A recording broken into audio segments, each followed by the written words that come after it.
તો સુરેન્દ્રનગરના યુરિયા ખાતરની ગેરકાયદે હેરાફેરી ઝડપાઈ છે। દેવળિયા ગામના ગોડાઉનમાંથી હેરાફેરી ઝડપાઈ છે। ખાતરની 597 બેગ એસઓજીએ જપ્ત કરી છે। પોલીસે કુલ 19.80 લાખનો મુદ્દામાલ પણ જપ્ત કર્યો છે। પોલીસે કુલ 9 આરોપીઓની ધરપકડ કરી છે। યુરિયા ખાતરનો કમર્શિયલ થેલીમાં ભરીને હેરાફેરી કરતા હતા। તો પોલીસે કુલ 9 જેટલા આરોપીઓની ધરપકડ કરી છે। કમર્શિયલ થેલીમાં ભરીને હેરાફેરી કરવામાં આવતી હતી, જે સમગ્ર તપાસ દરમિયાન બહાર આવ્યું। અરવલ્લીમાં ફરી એકવાર નશાનો કારોબાર ઝડપાયો છે। 278 કિલો પોષ ડોડાનો જથ્થો ઝડપાયો છે।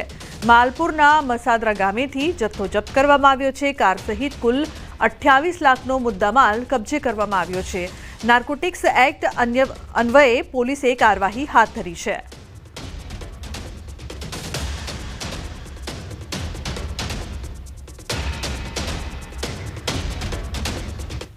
તો જયપુર અજમેર હાઈવે પર ભયંકર સિલિન્ડર બ્લાસ્ટની ઘટના બની છે। જયપુર અજમેર હાઈવે પર સાવરદા ખાતે એક ટ્રેલરે ખોટો વળાંક લીધો અને એલપીજી સિલિન્ડર ભરેલા ટ્રક સાથે અથડાઈ ગયો, જેના કારણે ટ્રકમાં આગ લાગી ગઈ। ત્યારબાદ એક પછી સિલિન્ડર બ્લાસ્ટ થયા, જેના અવાજો 10 કિલોમીટર સુધી સંભળાયા।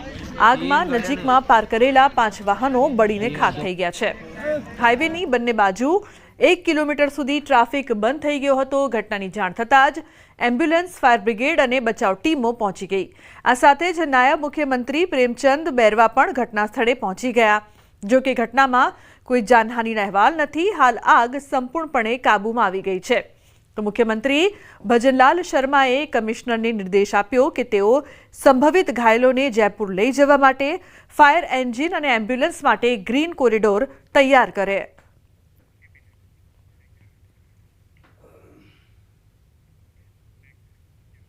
જૂનાગઢના કેશોદમાં ચાલુ બાઇકમાં આગ લાગતા અફરાતફરીનો માહોલ સર્જાયો। રાજ સિનેમા રોડ પાસે ચાલુ બાઇકમાં આગ લાગતા યુવક નીચે ઉતરી ગયો। યુવક બાઇક પરથી ઉતરી જતા મોટી દુર્ઘટના ટળી। સ્થાનિકોએ પાણીનો મારો ચલાવીને આગ પર કાબુ મેળવ્યો। આગ લાગવાનું કારણ હજુ અકબંધ છે। તો સ્થાનિકોએ આગને કાબૂમાં લીધી હતી। 2 અલગ અલગ દ્રશ્યો સામે આવી રહ્યા છે। એક તરફ જૂનાગઢમાં કઈ રીતે આગની સમગ્ર ઘટના છે જે બનવા પામી, અને બીજી તરફ આગ પર કાબુ મેળવવામાં આવ્યો છે। કેશોદમાં ચાલુ બાઇકમાં આગ લાગી હતી। અમદાવાદમાં બેફામ કાર ચાલકે સર્જ્યો અકસ્માત। દુધેશ્વર વિસ્તારમાં બીઆરટીએસ બસ સ્ટેશન પાસેની આ સમગ્ર ઘટના છે। અકસ્માતમાં 4 થી 5 લોકો ઇજાગ્રસ્ત થયા છે। કાર ચાલક દારૂના નશામાં હોવાની આશંકા છે। ઇજાગ્રસ્તોને સારવાર અર્થે હોસ્પિટલે ખસેડાયા છે।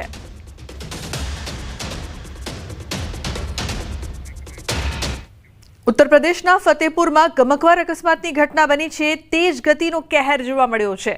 બેકાબુ સ્કોર્પિયો તળાવમાં પડી ગઈ। અકસ્માતમાં 4 લોકોના મોત થયા અને 5 લોકો ઘાયલ થયા છે। પોલીસે બધાને બચાવી લીધા અને બહાર કાઢ્યા।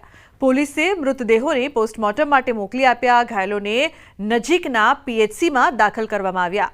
કારમાં સવાર લોકો કાનપુરથી પ્રયાગરાજ જઈ રહ્યા હતા। ડ્રાઈવરને ઝોંકો આવવાના કારણે અકસ્માત થયો હોવાની શંકા છે। આ ઘટના કલ્યાણપુર પોલીસ સ્ટેશનના બરૌરી નજીક બની હતી।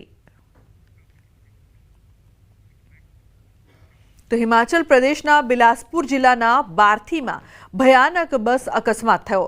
પહાડ તૂટી પડતા તેની નીચે બસ દબાઈ ગઈ હતી। બસમાં સવાર મુસાફરો કાટમાળમાં દટાઈ ગયા હતા।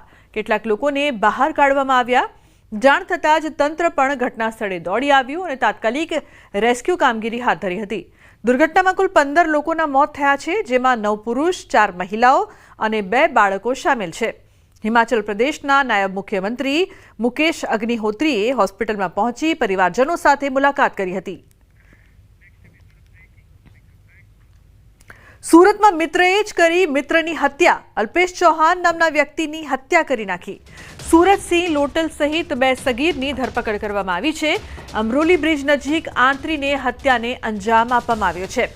આરોપી સૂરજ 5 ગુનાનો આરોપી જૂની અદાવતમાં હત્યાને અંજામ આપ્યો હોવાનો પણ ખુલાસો થયો છે।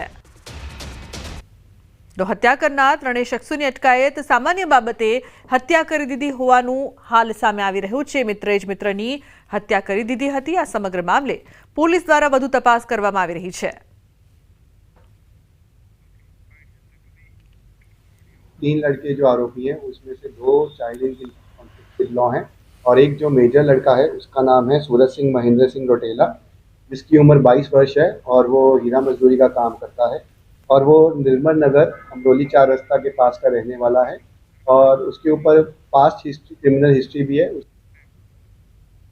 અરવલ્લીના ધનસુરા ગામમાં એક લૂંટકાંડમાં 6 આરોપીઓ ઝડપાયા છે। નવરાત્રિના સમયે વડા ગામમાં આવેલા ફાર્મ હાઉસમાં લૂંટ થઈ હતી, જેમાં 3 લાખની નાણાંની ચોરી થઈ હતી।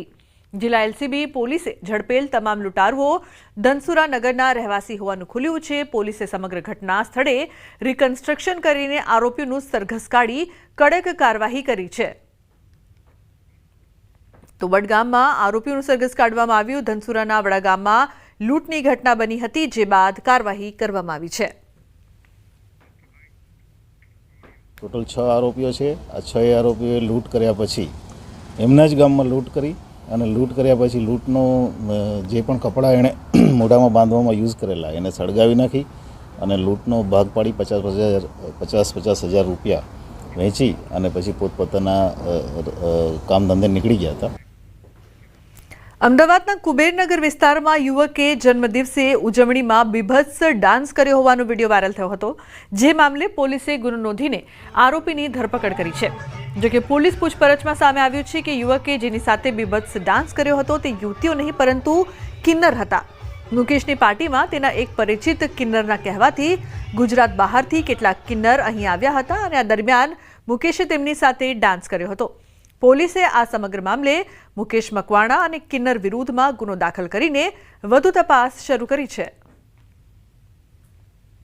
ઇન્સ્ટાગ્રામ ઉપર મુકેશ મકવાણા નામના વ્યક્તિના આઈડી ઉપરથી એક વિડીયો વાયરલ થયેલ હતો। વિડીયો સરદારનગર પોલીસ સ્ટેશન વિસ્તારના કુબેરનગર વિસ્તારનો હતો, જે વિડીયોમાં અમુક લોકો ડાન્સ કરતા જોવા મળે, જેમાં એક પુરુષ તથા એક મહિલા જાહેરમાં બીભત્સ ડાન્સ કરતા હતા, જે વિડીયોમાં દેખાતું હતું। જેના આધારે સરદારનગર પોલીસ સ્ટેશનમાં બંને આરોપી એક મુકેશ મકવાણા તથા એક કિન્નર સાહિબા અંસારી તેમના વિરુદ્ધ બીએનએસની કલમ 296 તથા આઈટી એક્ટ મુજબ ગુનો દાખલ કરવામાં આવેલ છે। ભાવનગર શહેરમાં 1 કરોડથી વધુના સાયબર ફ્રોડના કેસમાં પોલીસે વધુ એક આરોપીની ધરપકડ કરી છે। આરોપી અમદાવાદનો હોવાનું સામે આવ્યું છે। આ ગુનામાં ફરિયાદી પાસેથી કુલ 1 કરોડથી વધુની છેતરપિંડી આચરવામાં આવી હતી। આરોપીઓએ ટેલિગ્રામ અને વોટ્સએપ દ્વારા તેમનો સંપર્ક કર્યો હતો। બિટકોઇનમાં રોકાણથી વધુ નફાની લાલચ આપીને પૈસા પડાવ્યા હતા। સાયબર સેલે આરોપીઓને કોર્ટમાં રજૂ કરી 1 દિવસના રિમાન્ડ મેળવીને વધુ પૂછપરછ હાથ ધરી છે। અત્યાર સુધીમાં પોલીસે 2 આરોપીઓને ઝડપી લીધા છે, જ્યારે અન્ય આરોપીઓની શોધખોળ માટે વધુ તપાસ હાથ ધરી છે।